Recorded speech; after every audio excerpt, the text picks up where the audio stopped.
So the summer transfer window is done. Manchester United made 4 first-team signings and a host of players were either loaned or sold. But how good was the window? Was it a success or not? I've got something to say about United's summer transfers and I want to know your opinions in the comments. Now please do subscribe if you're new here. We do daily United videos covering the news as accurately and reliably as we can. That really was a ridiculous summer. All things considered, over £3 billion spent in the Premier League. Isak moving for a British record transfer fee on deadline day. It was quite exhausting. From a United perspective, do you think it was a good or a bad window? Let me know in the comments. Rate it out of 10. And don't just rate it out of 10, but explain your logic. I'm going to give you mine in this video, and I'm going to explain exactly why, because I am seeing some mad stuff being said, some genuine nonsense. And I just want to address it all. One thing I want to do to begin this video, right?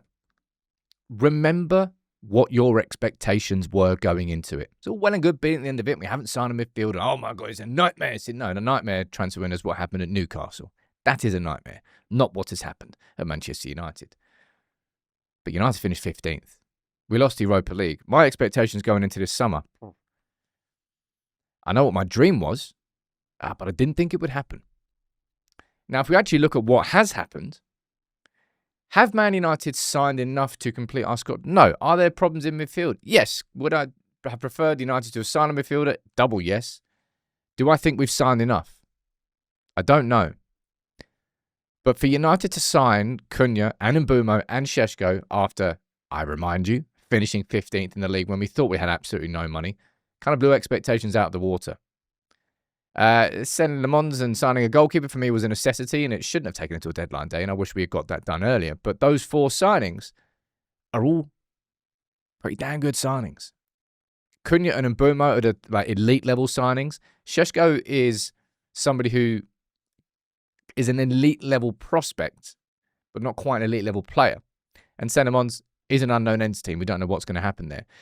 But as much as United were being judged on signings this summer, they were being judged on exits. I don't know why Lindelof's down there in the bottom left, but let's just ignore Lindelof there. United had the bomb squad to get rid of. The players who clearly had no future at the club.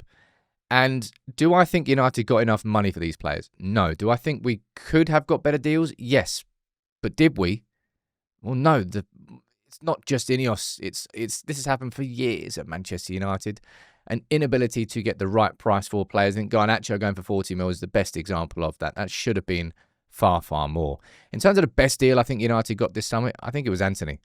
25 million euros, permanent, no termination clause, and we get 50% of any future sell-on. Not just profit, but the total price. If he was sold next summer for 20 mil, we get another 10. I think that's the best deal. Second best deal, I'd probably go for Højlund. 45 million euro obligation by Napoli if they get into the Champions League, which they should. And I think that's pretty much as we could possibly have hoped for when it comes to Højlund.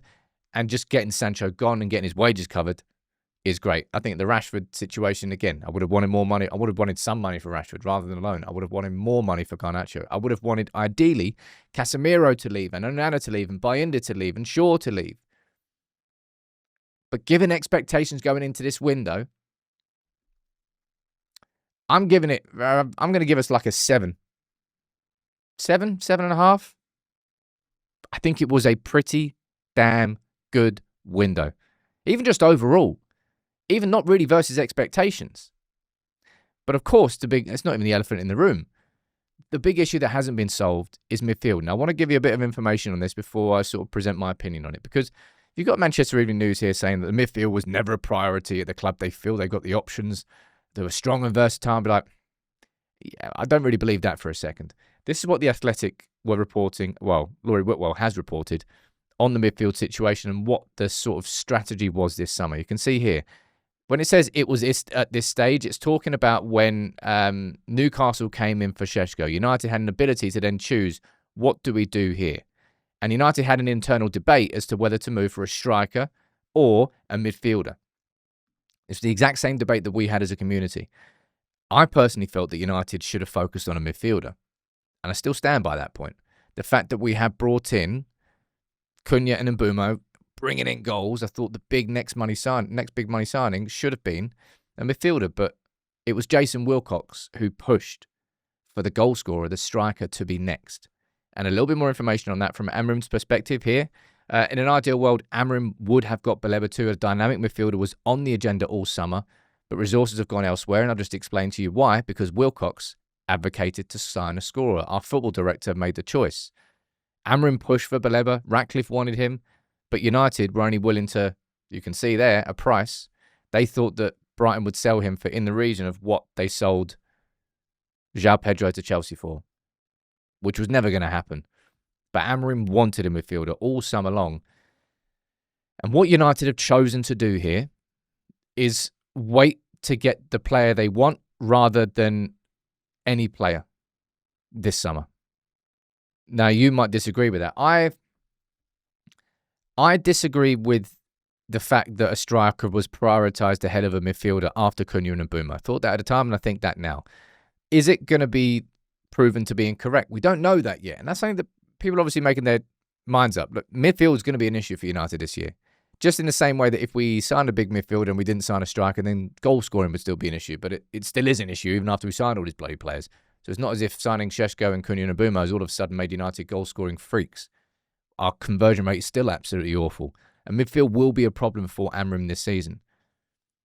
But to try and call this window a nightmare and a shambles, and to say that it's awful off the back of United not signing a midfielder is just such an exaggeration in my perspective. Such an unnecessary exaggeration. Could it have been better? You're damn right it could have been better.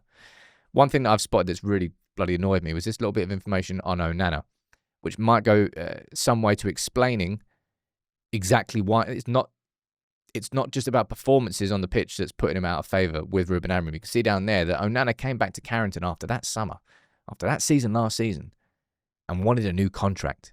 Because how dare you give me a 25% pay cut because I'm not in the Champions League, because we failed and are rejected to qualify for the Champions League. Now, sod that. Man, the amount of entitlement there is absolutely outrageous. It might go, as I say, some way to explaining exactly why Amorim's frozen him out, past just the performances. But this summer, if you had told me going into it that Manchester United would have signed Cunha and Mbeumo and Šeško and a new goalkeeper, and that United would have successfully found new clubs for Sancho, for Højlund, didn't expect that one, Antony, Garnacho and Rashford, yeah, I would have taken that. Is it ideal? No. Is there ever an ideal window? I don't really know. But I would give it somewhere around 7.5 out of 10. United needed that midfielder, and I'm worried about that all season. But the strategy, as you can see here from Jason Wilcox, was to sign a striker, to bring in goals, and to say, you know what? I know we're going to have problems in midfield this season, but we're going to score enough goals that it's going to paper over those cracks. Let's see if that strategy pays off. I want you to let me know what you think about the window overall in the comments, as you always do.